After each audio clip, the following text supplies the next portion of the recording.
नमस्कार साथियों, मैं आचार्य रमेश धसमान आपका स्वागत करता हूं मेरे इस वीडियो चैनल जिसका नाम है ज्योतिष दृष्टि। आइए ज्योतिष से हट करके थोड़ा वास्तु के विषय में आपको बताएं, क्या क्या वास्तु के विषय में होना चाहिए। कुछ मुख्य बातें हैं वास्तुशास्त्र की। कहते हैं गृह आरंभ और गृह प्रवेश के समय, जब आप कोई गृह आरंभ करने जा रहे हैं, मकान बनाने जा रहे हैं, या गृह प्रवेश के समय कुल देवता गणेश, क्षेत्रपाल, वास्तु देवता और 10 दिक्पाल की विधिवत पूजा करें। आचार्य, द्विज और शिल्पी को विधिवत संतुष्ट करें। अमूमन देखा गया है कि मकान बना देते हैं, सब कुछ हो जाता है, उसके बाद यदि आपने उस घर के अंदर सुखदायक समय व्यतीत करना, आनंददायक करना ही चाहिए, तो आपको यथोचित इन देवी देवताओं की पूजा अर्चना करके ब्राह्मण को भी एवं शिल्पकार को, जो कि आपके विश्वकर्मा जी हैं जिन्होंने आपका मकान बनाया, उनको भी आमंत्रित करना चाहिए और जो हो सके विधिवत संतुष्ट करना चाहिए। तो आपके घर के अंदर खूब तरक्की होगी, उन्नति होगी, यश मान की वृद्धि होगी।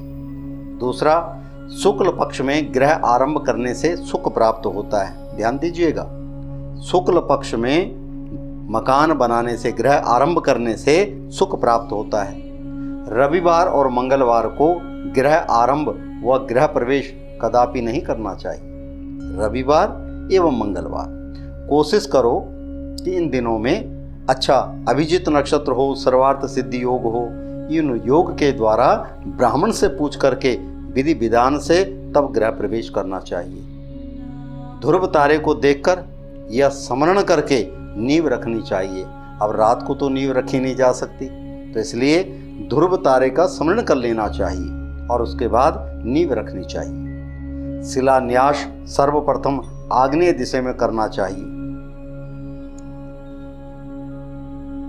फिर शेष निर्माण प्रदक्षिण कर्म से करना चाहिए। गृह निर्माण की समाप्ति दक्षिण दिशा में नहीं होनी चाहिए। अगर आपने कार्य का अंतिम चरण ले रहे हैं तो कृपा करके दक्षिण दिशा की ओर ना अंतिम चरण करें। उत्तर की ओर कर सकते हैं, पूर्व की ओर कर सकते हैं, पश्चिम की ओर कर सकते हैं। इस प्रकार से दक्षिण दिशा की ओर समाप्ति नहीं करनी चाहिए। मकान पूर्व व उत्तर में नीचा और पश्चिम में दक्षिण में ऊंचा होने से गृह स्वामी की उन्नति होती है। मकान के कुछ भाग में मिट्टी अवश्य रहनी चाहिए। कुछ कच्चा मकान, थोड़ा सा कच्ची जगह छोड़ देनी चाहिए। घर में टूटे फूटे आसन, कुर्सी आदि, सैनिका, पलंग आदि और वाहन, साइकिल, स्कूटर आदि नहीं रखना चाहिए। यानी टूटे फूटे नहीं रखने चाहिए। इनसे क्या होता है, यह आपका जैसे स्टोर रूम है उसमें डाल दिया, कोशिश करो कि उनको बना दो या उनको दे दो। ऐसे जो इन चीज़ों से घर के अंदर नेगेटिविटी उत्पन्न होती है। चौकोर घर में वास करना ग्रस्तों के धन का नाशक होता है। चौकोर घर अगर ग्रस्त लोग जो हैं उनको नाश करता है। अपने घर से दक्षिण की ओर तुलसी वृक्ष का रोपण नहीं करना चाहिए। यानी अपने घर से दक्षिण की तरफ आपको हो कि यहाँ पे तुलसी का पौधा लगा दें, वो उत्तम नहीं होता। घर के भीतर लगाई हुई तुलसी मनुष्यों के लिए कल्याणकारिणी, धन पुत्र प्रदान करने वाली, पुण्यदायिनी तथा हरि भक्ति देने वाली होती है। इसीलिए आपने देखा होगा पुराने समय में घर में तुलसी का एक चौरा बनाया जाता था और हमारे बुजुर्ग माताएं बहनें जितनी भी थी उस पर पूजा अर्चना करके दीपक जलाती थी। ये कहते हैं उस घर के अंदर एक किस्म से तीर्थ है जिस घर के अंदर तुलसी का चौरा रखा हुआ है।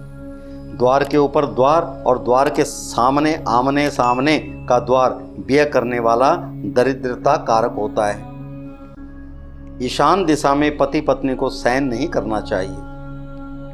दुकान, ऑफिस, फैक्ट्री आदि में मालिक को पूर्व अथवा उत्तर की ओर मुख करके बैठना चाहिए। अगर आप दुकान में बैठ रहे हैं, ऑफिस में, फैक्ट्री में, तो उसमें क्या है, पूर्व की ओर मालिक का जो मुंह हो या तो पूर्व की ओर हो या उत्तर की ओर मुख करके, यह कुछ नियम वास्तु के आपको बताएं और फिर अगले वीडियो में कुछ और शब्दों के साथ में आपके साथ आएंगे। तब तक के लिए नमस्कार।